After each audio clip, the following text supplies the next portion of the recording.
Dernière vidéo, je vous emmène avec moi pour découvrir plusieurs villes en Algérie. Ce qui m'a particulièrement surpris, c'est la remarquable amélioration des infrastructures dans le pays, ainsi que la beauté des paysages incroyables que j'ai eu la chance de contempler. Si vous cherchez une destination de voyage dépaysante et inoubliable, je ne peux que vous conseiller de visiter l'Algérie. Vous serez étonné de découvrir tout ce que ce pays a à offrir. Les gorges du Goufi, situées dans la région de Batna, en Algérie, sont l'un des joyaux naturels les plus impressionnants du pays. Ces gorges spectaculaires offrent un paysage à couper le souffle, avec des falaises abruptes, des cours d'eau turquoise et une végétation luxuriante. Laissez-moi vous raconter en détail l'histoire et la beauté de cet endroit fascinant. Les gorges du Goufi s'étendent sur environ 6 km et sont formées par la rivière Goufi, qui serpente à travers les montagnes. Au fur et à mesure que vous vous approchez des gorges, vous commencerez à apercevoir les falaises imposantes et la rivière Goufi qui s'écoule en contrebas. Lorsque vous arrivez aux gorges du Goufi, vous êtes immédiatement frappé par la beauté naturelle du lieu. Les falaises de calcaire s'élèvent à des hauteurs vertigineuses de chaque côté de la rivière, créant un canyon profond et étroit, offrant des vues panoramiques sur les paysages environnants.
Biskra, surnommée la reine des Ibans, est une ville située au nord-est de l'Algérie, dans la région du Sahara algérien. C'est l'une des plus grandes oasis du pays, connue pour sa beauté naturelle, sa riche histoire et sa culture unique. L'histoire de Biskra remonte à l'Antiquité, avec des traces de peuplement remontant à l'époque romaine. La ville a été un important carrefour commercial sur la route des caravanes reliant l'Afrique du Nord au reste du continent africain. À Biskra, l'hôtel des Ibans présente des dispositifs bioclimatiques que l'on observe dans d'autres établissements du sud algérien. Tout le savoir-faire et tout l'art de bâtir de Pouillon est là, donner du plaisir, des sensations visuelles, tactiles, olfactives, le sensible et l'état ultime des choses. Sympathisant du FLN et du réseau Janson, durant la guerre de libération nationale, Fernand Pouillon, qui a été jugé pour une sombre affaire d'abus de biens sociaux, a été radié à vie par l'ordre des architectes français. En 1966, l'architecte s'est installé en Algérie pour y demeurer jusqu'au milieu des années 1980.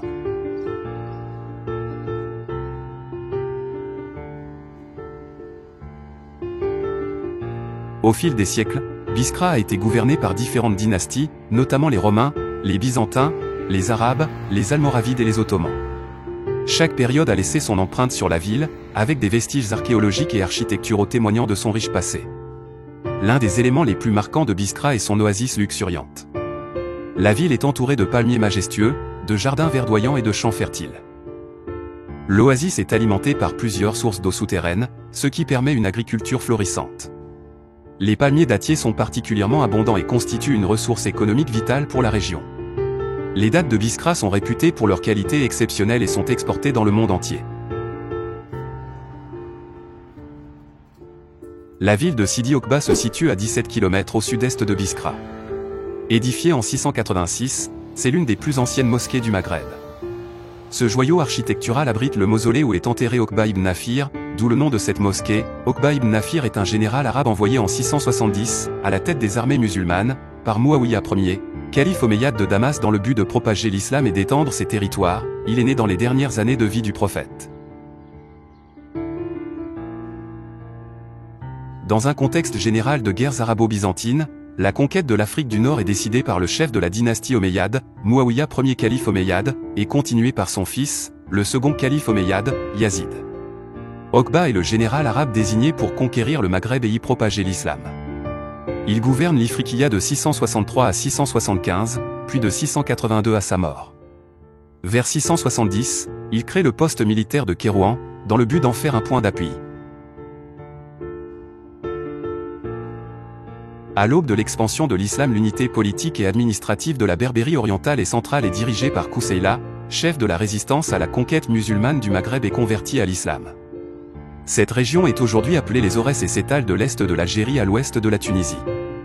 Il entre donc en conflit avec Sidi Oqba, général de l'armée des Omeyyades.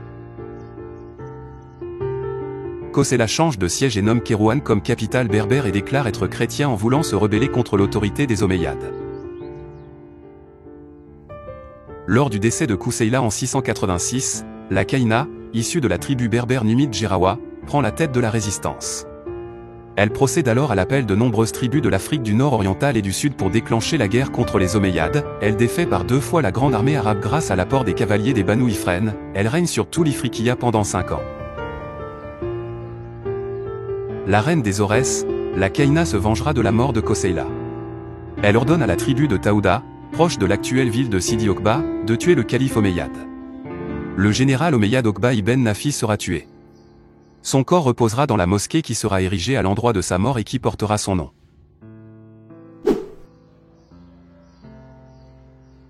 La mosquée de Sidi Oqba a été construite en 686 de l'ère chrétienne et fait partie des plus anciennes mosquées du Maghreb. Elle est construite en bois, troncs de palmier, enduit, pierre et chaux.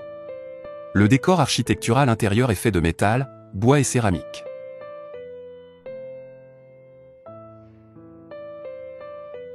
Cette mosquée, qui est l'une des plus anciennes d'Afrique du Nord, illustre le style architectural médinois. Elle devint au fil du temps un centre de rayonnement culturel et cultuel qui forma de brillants savants du monde musulman. Son plan est inspiré de la première mosquée construite à Médine. Elle fut agrandie en 1025. Le mausolée abrite la dépouille du général arabe, conquérant du Maghreb.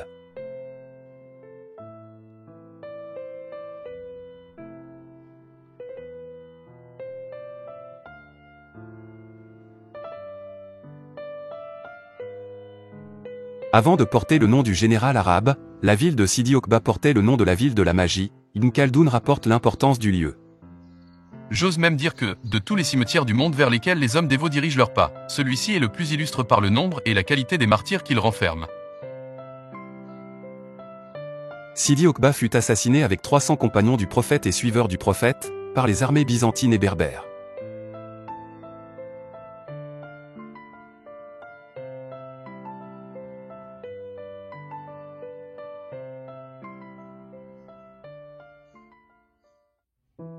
Nous continuons notre chemin en direction du sublime site d'El Kantara.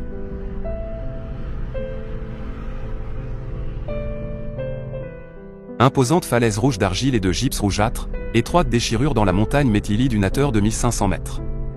Cette gorge sépare 2 régions aux aspects contraires. El Kantara s'ouvre sur le désert.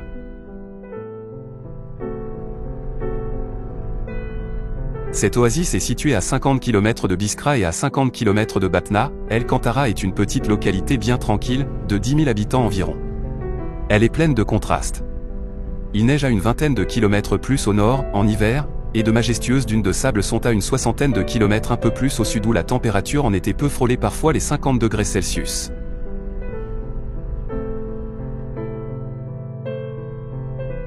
Le site naturel d'El-Kantara et le patrimoine romain sont classés et protégés depuis 1923. Au 1er siècle de l'ère chrétienne, les Romains passent dans la région et cette oasis peuplée de Berbères située dans la région de Biskra dans le sud-ouest des Aurès était déjà un centre urbain. La légende voulait qu'Hercule, d'un énergique coup de talon, ait ouvert un défilé dans la roche rouge de la chaîne montagneuse séparant le Sahara du Tel.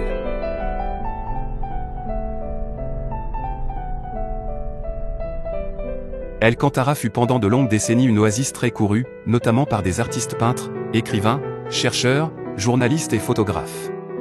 L'un d'eux, Gaston de Vulpillère, archéologue et journaliste s'y installa définitivement au début du XXe siècle, jusqu'à son décès en 1934. Pour qui veut connaître le Sahara, El-Kantara est la plus belle porte et la meilleure préface, souligne en 1934 Robert Dournon, dans les colonnes de la revue littéraire Corymbe.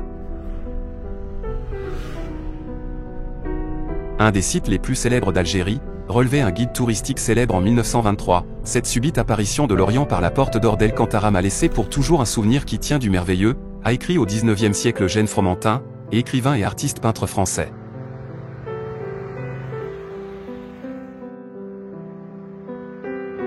Pour faciliter l'accès et relier les deux rives du fleuve qui traversent le défilé, les Romains érigèrent un pont à une seule arche de 10 mètres de diamètre.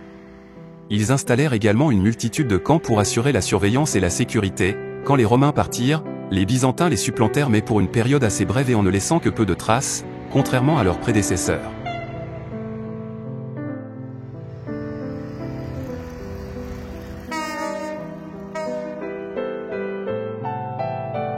Les Français succèdent aux Ottomans. En 1844 l'armée française occupe la région et en 1862, sous le règne de Napoléon III, le pont est restauré par le génie militaire. Sur la plaque commémorative, on lit « 1862 restauré par le génie militaire, Napoléon III empereur et duc de Malakoff maréchal de France, gouverneur général de l'Algérie ».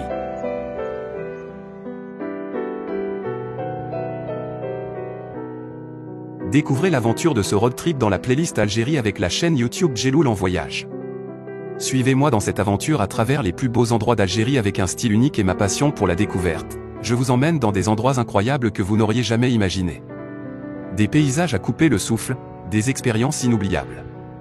Abonnez-vous dès maintenant pour ne rien manquer de ces aventures incroyables.